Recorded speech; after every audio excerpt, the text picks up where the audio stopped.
Hello viewers, আসসালামু আলাইকুম। আপনারা সবাই ভালো আছেন তো? আমিও সবাই আপনাদের দয়ায় ভালো আছি। হ্যাঁ, প্রথমেই বলে রাখি, আমার এই টিউটোরিয়ালটি কোনো অ্যাডভান্স লেভেলের লোকদের জন্য না, এটি একদম বিগিনারদের জন্য। আমিও একজন বিগিনার। তবে হ্যাঁ, অনেকেই জিমেইল উপরে অনেক কিছুই জানেন, আমিও জানি, আপনারা অনেক ভালো জানেন। তবে আমি সেরকম কিছু জানি না। তবে আমাকে দুই তিনটা ভাই, ছোট ভাই বলেন, তারা আমাকে প্রশ্ন করেছিল যে ভাই জিমেইলে ফরম্যাটিংটা কিভাবে করব আর ফিল্টারটা কিভাবে করব।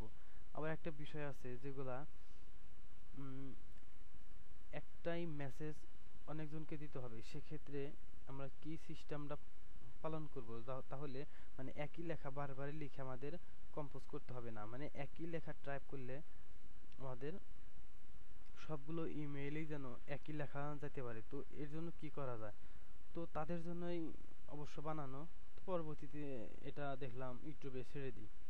তো যাই হোক, এটা আমি প্রথমে বলে রাখছি, এটা কোনো ইয়ের জন্য না, মানে অ্যাডভান্স লেভেলের জন্য না। তো শুরু করি। যারা বিগিনার, যারা দেখবেন, যারা সিপিএ মার্কেটিং করেন, সিপিএ মার্কেটিং সম্পর্কে আপনাদেরকে আমার কোনো কিছু বলার নাই, কারণ আপনারা অবশ্যই অবগত আছেন সেখানে কিভাবে কাজ করে আর সেখানে এই ফরওয়ার্ডিংটা কতটা একটা ইম্পর্টেন্ট একটা বিষয়, জরুরি বিষয়। তো ঠিক আছে, চলুন শুরু করি। তো আপনাদের প্রথমে বলে রাখি, সিপিএম মার্কেটিং এর করার জন্য, এটা অবশ্য মূলত সিপিএম মার্কেটিং এর জন্যই, কারণ এই ফরওয়ার্ডিংটা মানুষ করেই কি জন্য করেই, হচ্ছে সিপিএম মার্কেটিং এর জন্য। কারণ একসাথে যেহেতু অনেক একই লেখা যেহেতু অনেক জায়গায় সেন্ড করতে হয়, সেক্ষেত্রে তো আমাদের একই লেখা মেসেজ বক্সে শো করে। এই জন্য আমাদের ওই পদ্ধতিটা আছে, যেটা অনেকেই জানে না, তাদের জানানোর জন্য এটি করা। আবার দেখা যায় ফরওয়ার্ডিং, সাপোজ আমাদের সব মেইল দিয়ে তো আর কাজ করা সম্ভব না। তো আমাদের একটা মাদার মেইল থাকে। সেই মাদার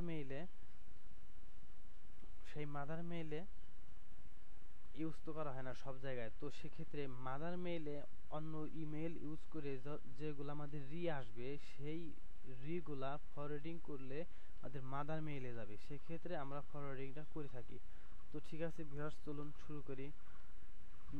প্রথমে বলে রাখি, এটা হচ্ছে আমার মাদার মেইল। তবে হ্যাঁ, আপনারা কেউ আবার জিমেইল নাম্বারটা দেখে কোনো কিছু করার চিন্তা করবেন না, কারণ আপনারা সব কিছুই পারেন, আমি ভালো করেই জানি। তো এটা আমার মাদার জিমেইলটা ওপেন করে নিলাম। এটা হচ্ছে আমার সাব জিমেইল। তো ঠিক আছে, এটা হচ্ছে আপনাদের প্রথম থেকে দেখাই। ইনবক্সে গেলাম, এটা হচ্ছে আমার জিমেইলের গ্যালারি। তো প্রথমে সেটিং, আমরা ফরওয়ার্ডিংটা শেখার জন্য, ফরওয়ার্ডিংটা করব কিভাবে সেই জন্য প্রথমে গেলাম সেটিংয়ে। সেটিং লোডিং হচ্ছে। এখানে এই ফরওয়ার্ডিং অ্যান্ড পপ অ্যামসে ক্লিক করব। এখানে এডিটে ফরওয়ার্ডিং অ্যাড্রেস, যেহেতু আমি এই সাব ইমেলটার সাথে আমার কোনো মাদার জিমেইল ফরওয়ার্ডিং করিনি, সেক্ষেত্রে এডিটে ফরওয়ার্ডিং অ্যাড্রেস লেখা থাকবে। আপনারা যদি এটি করেন, তাহলে মানে একটি সাব ইমেল যদি মাদার মেইলের সাথে অ্যাডজাস্ট করেন, পূর্বে যদি আপনার থাকে, পরবর্তীতে এডিট ফরওয়ার্ডিং এ ক্লিক করলে আপনাকে ওই পূর্বে যেটি করেছিলেন সেটাকে আপনাকে আগে প্রথমে রিমুভ করতে হবে, তারপরে কাজ করতে হবে। যেহেতু আমার পূর্বে কোনো ফরওয়ার্ডিং করা ছিল না এই ইমেলটার সাথে, তো সেক্ষেত্রে আমরা এখানে ক্লিক করব এডিট এ ফরওয়ার্ডিং অ্যাড্রেস। তো আমার এটা হচ্ছে মাদার জিমেইল। তো এটার অ্যাড্রেসটা কপি করে নেব। যাই হোক, নিলাম। এখন এখানে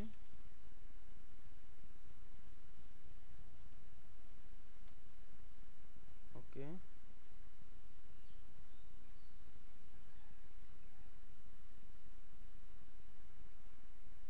কপি,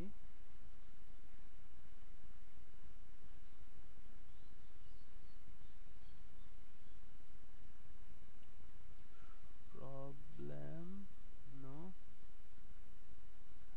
কপি পেস্ট, এটা হচ্ছে আমার মাদার জিমেল। তো এখানে প্রসেসিং হচ্ছে, এখানে আপনাকে এই প্রসেসে ক্লিক করতে হবে, প্রসেসে। ওকে, প্রসেস লোডিং, ওকে ক্লিক। এখন আপনাকে যেটি করতে হবে, এখানে বলতেছে কি ভেরিফাই, আমার মাদার জিমেলের অ্যাকাউন্টটা শো করছে আর এখানে কনফার্ম কোড, তার মানে এখানে বোঝাচ্ছে যে আমার এই জিমেইলে একটা কোড গেছে, তো সেখান থেকে একটি কোডটি নিয়ে এখানে কনফার্ম করে দিতে হবে। তো ঠিক আছে, চলুন আপডেট, ওকে। এই দেখছেন এখানে লেখা আছে কনফার্মেশন কোড, ওকে ক্লিক, এখানে পেস্ট করব, ওকে। এখন ভেরিফাইড। এখানে আরেকটা জিনিস ফলো করতে হবে, এখানে আছে ডিজেবল ফরওয়ার্ডিং, তো এখানে তোমাদের রাখা যাবে না, যেহেতু আমরা মানে এই ইমেইলটা দিয়ে যতগুলো কাজ করব এইগুলো আমাদের এখানে আসবে। তো সেক্ষেত্রে আমাদেরকে forward and copy incoming mail two দিতে হবে সিলেক্ট, ওকে। কারণ এটাতে দিলে সেটি হবে না, সেটি কাজ হবে না, সেক্ষেত্রে আমাদেরকে এটিতে কাজ করতে হবে, ওকে। এখন সেভ চেঞ্জ, ওকে। এই দেখেন এখানে একটা জাদু আছে, দেখুন তো আপনারা কোনো কিছু দেখতে পাচ্ছেন কিনা। এই যে এখানে দেখেন, এখানে আমার এটা শো করতেছে, এন্ড ইন 7 দিন পর্যন্ত এটি শো করবে, কারণ আমার এই জিমেইলটার সাথে এখন এই জিমেইলটা অ্যাড হয়েছে, কারণ এখানে যতগুলো ইমেল বা যেটা বলেন যেটি আসবে তখন এখানে যাবে। তো ঠিক আছে, এটা হলো এটির কাজ শেষ। এখন যাব সেটিংয়ে,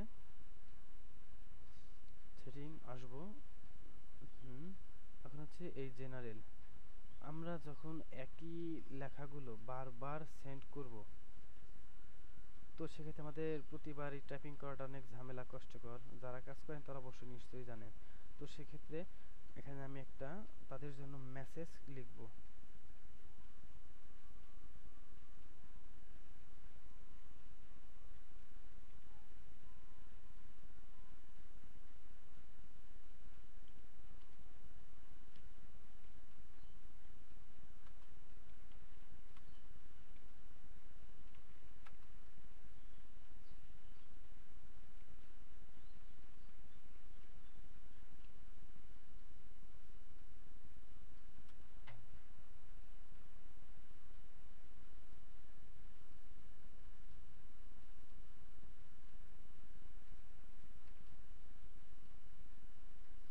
ওকে। লেখাটাকে আমরা একটু বোল্ড করে দেব, ঠিক আছে। এখন সেভ চেঞ্জ হয়েছে। এখন আরেকটি কাজ হবে আমাদের, ফিল্টার। এই ফিল্টার অ্যান্ড ব্লক অ্যাড্রেসে ক্লিক করব, ক্রিয়েট এ নিউ ফিল্টার। এখানে লিখব হ্যাজ দ্য ওয়ার্ডে is clone spam, spam, spam create filter, okay. এখানে দেব never send a spam, create filter, loading, okay. এখানে দেখেন লেখা শুরু করছে ম্যাচ ইজ স্পাম, ওকে। তো ভিউয়ার্স এভাবে আপনারা কাজ করবেন। তো যেহেতু আমি এটা করলাম, আপনাদেরকে কাজের বিষয়টা একটু দেখাচ্ছি।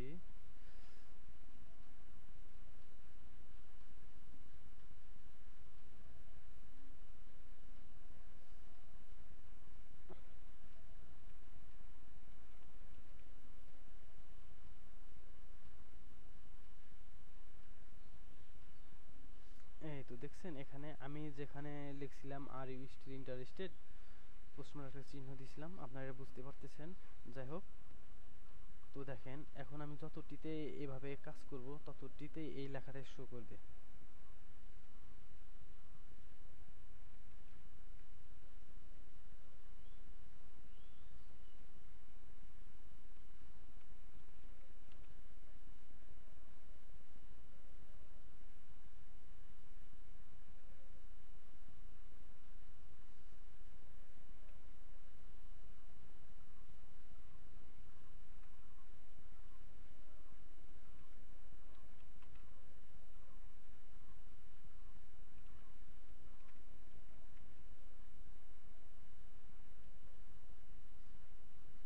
ভিউয়ার্স, আপনারা এভাবেই কাজ করবেন। দেখেন অলরেডি এখানে একটা আসছে বোধ হয়, তো দেখি ক্লিক করি। হুম, এখানে অলরেডি দুটা মেসেজ আসছে, তবে এগুলো আসে নাই। ভিডিও দেখার জন্য আমাদের এখানে আসতে হবে। আপনারা এভাবে কাজ করলে আপনাদের এই গুলো দেখাবে। তো ঠিক আছে ভিউয়ার্স, আজকে পর্যন্ত এ পর্যন্তই। আর হ্যাঁ ভিউয়ার্স, আপনাদের একটা কথা বলবো অবশ্যই প্লিজ, আপনারা যদি আমার এই টিউটোরিয়ালটি দেখে যদি একটু হলেও উপকৃত হন, তাহলে আপনারা অবশ্যই আমাকে কমেন্টের মাধ্যমে আপনাদের প্রশ্ন আমাকে বলতে পারেন, জানাতে পারেন, বা আমার চ্যানেলটিকে অবশ্যই সাবস্ক্রাইব করবেন। সাবস্ক্রাইব না করে ভুলতেই পারবেন না। তো ঠিক আছে ভিউয়ার্স, আমার চ্যানেলটা অবশ্যই সাবস্ক্রাইব করবেন।